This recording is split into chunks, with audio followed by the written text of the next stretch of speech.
कहाँ लेके जा रहे हो मुझे? कहाँ लेके जा रहे हो मुझे?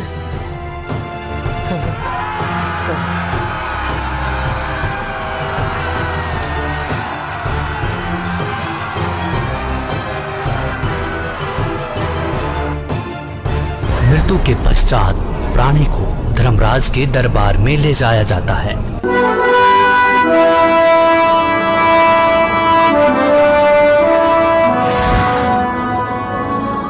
पृथ्वीलोक पर प्राणी जैसा भी कर्म करता है उसका विवरण हर रोज धर्मराज के बही में ऑटोमेटिकली फैक्स हो जाता है।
छोड़ो मुझे, छोड़ दो मुझे, छोड़ो मुझे।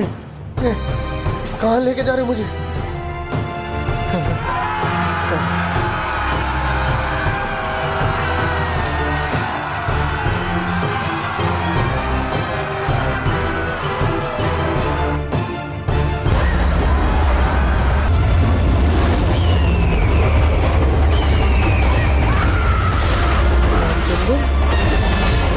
मृत्यु के पश्चात प्राणी को धर्मराज के दरबार में ले जाया जाता है।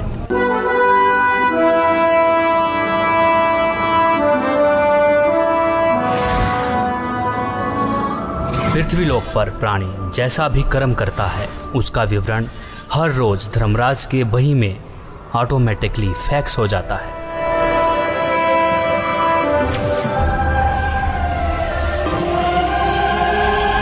जहां धर्मराज हर प्राणी का लेखा जोखा करते हैं, इसीलिए धर्मराज को 21 ब्रह्मांड का न्यायाधीश भी कहा जाता है। जीवात्मा को पेश किया जाए।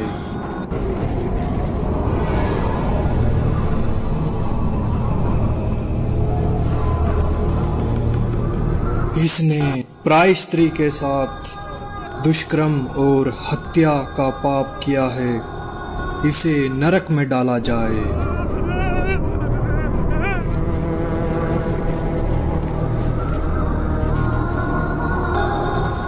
जो भ्रष्टाचार, चोरी, मदिरापान, नशा आदि करते थे,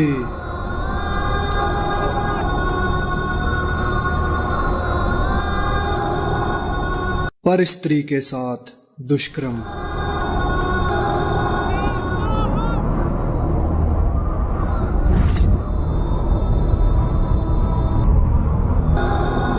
पर पुरुष के साथ नाजायज संबंध और धोखाधड़ी।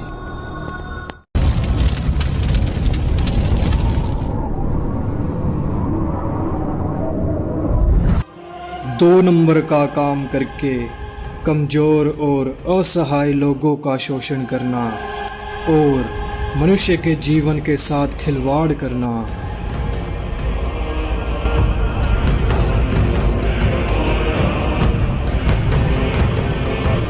शास्त्र अनुकूल भक्ति न करके शास्त्र के विरुद्ध भक्ति करते रहे। कोई तत्वदर्शी संत को गुरु न बनाया।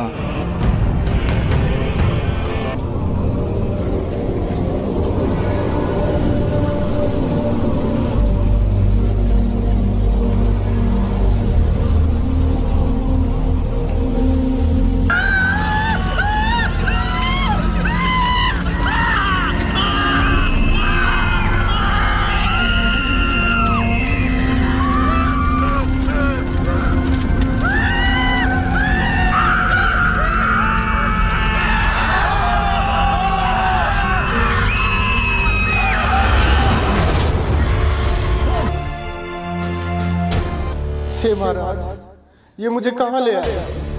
हे भगवान, मुझसे क्या गलती बन गई जो मुझे यहाँ लाया गया?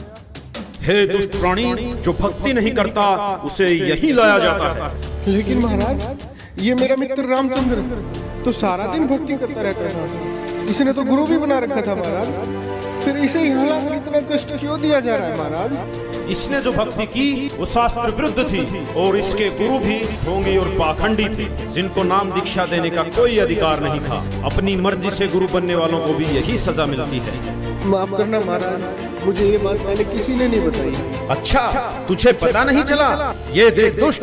देखो, ये तो सभी जानते हैं कि गुरु बनाना जरूरी होता है। मेरे सामने ज्यादा विद्वान बनने की जरूरत तो है नहीं, और ना ही मुझे तेरी बातों में कोई दिलचस्पी। और आगे क्या हुआ, किसने देखा है?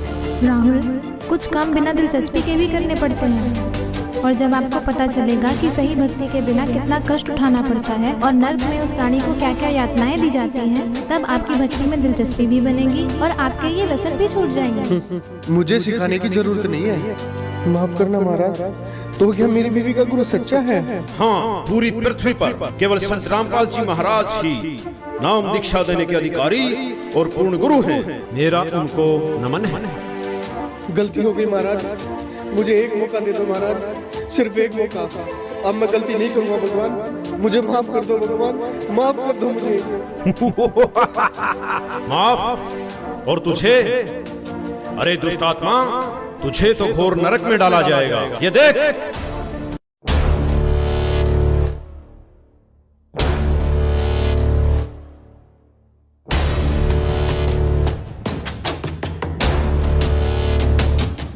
आ गई धक्के खाकर, शर्म तो तुझे आती नहीं है। शर्म किस बात की राम? मैं कोई गलत काम करने गई थी? सत्संग में गई थी, और सत्संग में जाना धक्के खाना नहीं होगा। तुमने रोज रोज का क्या ड्रामा बना रखा है? लेती है और मुंह उठाकर चल देती है। क्या मिलता है तुम्हें वहाँ जाकर? जब तू बकवास करता घूमता था तब तेरी धर्म पर सत्संग में जाया करती थी, और फिर भी तूने क्या किया? तूने खुद तो भक्ति की नहीं और उल्टा तेरी धर्म पर जो सत्भक्ति करती थी उसका तूने विरोध किया। मुझे माफ कर दो महाराज, मुझे माफ कर दो। चुप हो जा दुष्ट। तूने तो रावण से भी ज्यादा अपने कर्म खराब किए हैं। रावण खुद कैसा भी था, लेकिन उसकी धर्म पत्नी मंदोदरी जो सत्भक्ति करती थी उसका उसने कभी विरोध नहीं किया। नहीं महाराज, मुझे नरक में मत डालो, गलती हो गई मुझसे, माफ कर दो मुझे महाराज, मुझे माफ कर दो। अभी नरक क्या, नरक के बाद तो कुत्ता गधा भी बनना पड़ेगा। मूर्ख, ले जाओ इसे नरक में। रहम करो दाता, मुझे बख्श दो, एक मौका दे दो भगवान, बस एक मौका, छोड़ो मुझे।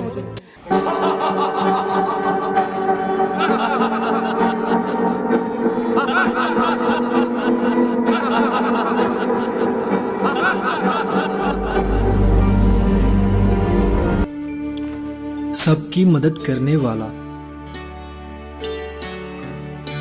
सतभक्ति की सही राह बताने वाला।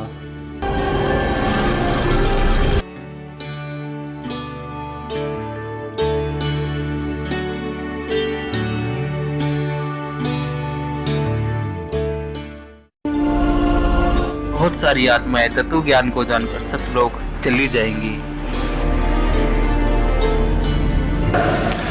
तेरे कोटी में झांकी सुरता तो ये पति बुलावे है, इस मोह ममता के जाल में तने काल फसावे है।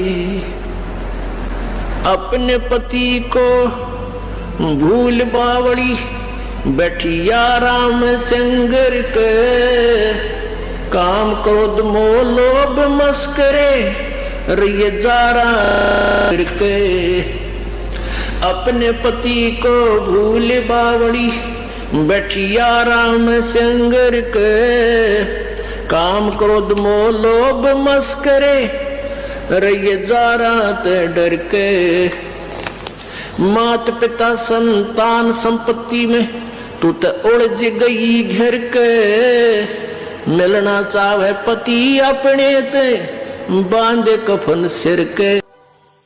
उस पूर्ण परमात्मा की भक्ति करने के पश्चात यह आत्मा उस जगह चली जाएगी जहाँ की हर वस्तु कभी खराब नहीं हो सकती और वहाँ पर हमेशा कभी बुढ़ापा कभी नहीं आता, हमेशा युवा शरीर रहता है।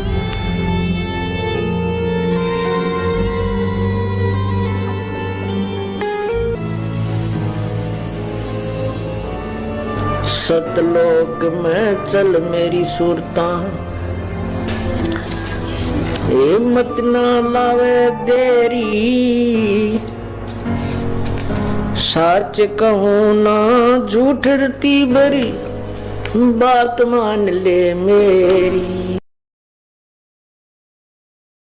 कहते मन मान सरोवर नान रे, जल के जंतु रे जल माही, आठों बखत बिहान रे, आठों बखत बिहान रे, मन मान सरोवर नान रे, जल के जंतु रे जल माही, आठों बखत बिहान रे।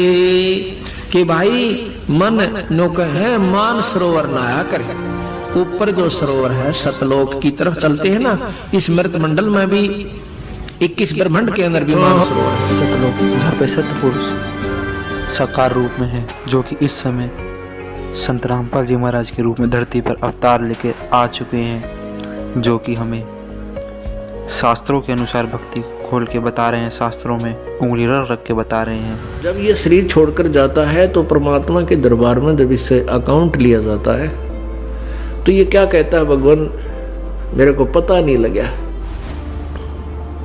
मुझे ज्ञान नहीं हुआ कि मुझे क्या करना चाहिए था, भक्ति करनी चाहिए थी या नहीं थी। तो परमात्मा उलाहने में नहीं रहते, परमात्मा ये भी कसर नहीं छोड़ते। प्रत्येक गांव में, प्रत्येक नगर में, पूरी पृथ्वी पर कोई भी प्राणी ऐसा नहीं जो इस बात से अपरिचित हो भगवान की भक्ति करनी चाहिए, परमात्मा ने याद करो। यानी किसी ना किसी के मुख से उसने अवश्य कहा है भगवान की भक्ति करनी चाहिए, परमात्मा ने याद करवाई। कोई गलती करता है, पाप कर रहा है, भाई भगवान से डर, मालिक ने याद करे। यानी इस तरह की प्रेरणा प्रत्येक प्राणी तक मालिक ने पहुंचा रखी होती है।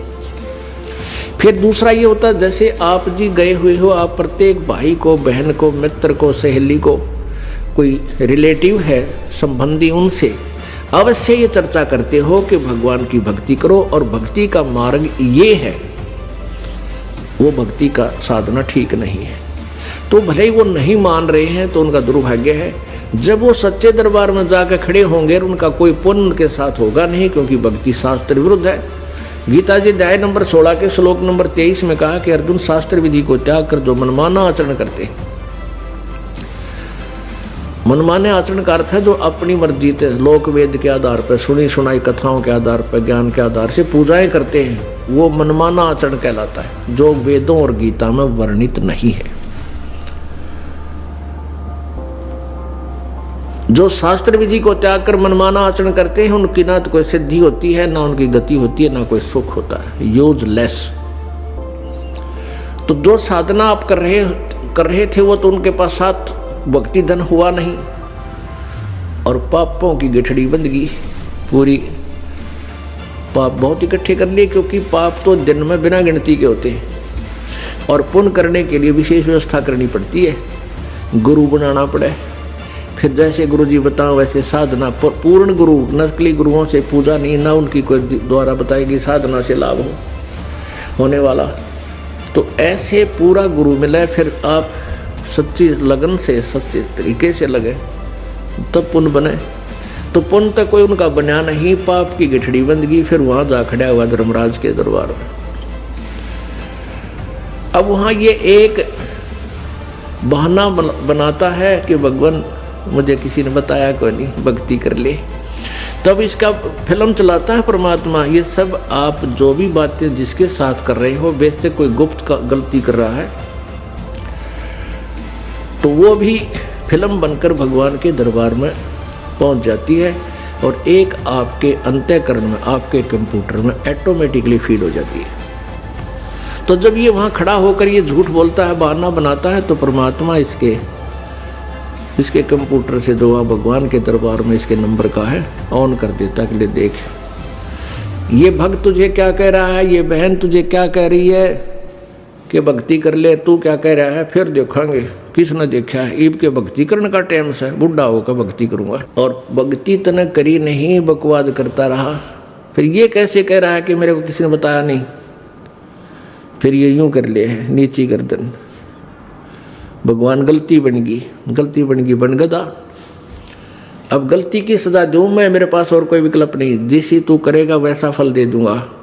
तेरा पुण्य होता तो स्वर्ग भेज दूं, हो देवता बना दूं, पुण्य नहीं है तो बन गदा। फिर ये कहता माफ करो भगवान, माफ करो परमात्मा। फिर धर्मराज कहता जब तुझे मनुष्य शरीर कभी प्राप्त हो तब तू भक्ति करना भाई, अब कुछ नहीं बना, जाइए। तो जब ये माँ के गर्भ में वहाँ से जब ये मानव शरीर प्राप्त करके चलता है,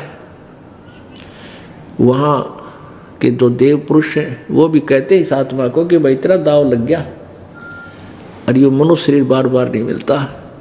पूरे संत की तलाश करिए। देवता भी पछता रहे हैं कि हमने तो गलती कर दी, हमें भी संत पूरा नहीं मिला, हमारी भी जन्म मृत्यु होगी, और कभी मनुष्य शरीर मिलेगा तो पूरे संत न ढूंढाएंगे भाई। इन अधूरे संतों के आधार पर हमने भक्ति कर ली, हम पार नहीं हो पाए, हम फिर जन्म मृत्यु में। तो आने वाले मानव शरीर प्राप्त करने वाले को प्रत्येक ने एक सलाह देते हैं कि तेरा दाव लग गया भाई, भक्ति करिए, बकवाद मत करना। तो वहाँ तो ये बिल्कुल पक्का होका हुआ है, माँ के गर्भ तक इसको याद रहता है। बाहर आते ही फिर ये 3 गुणों के प्रभाव से ये फूल जाता है।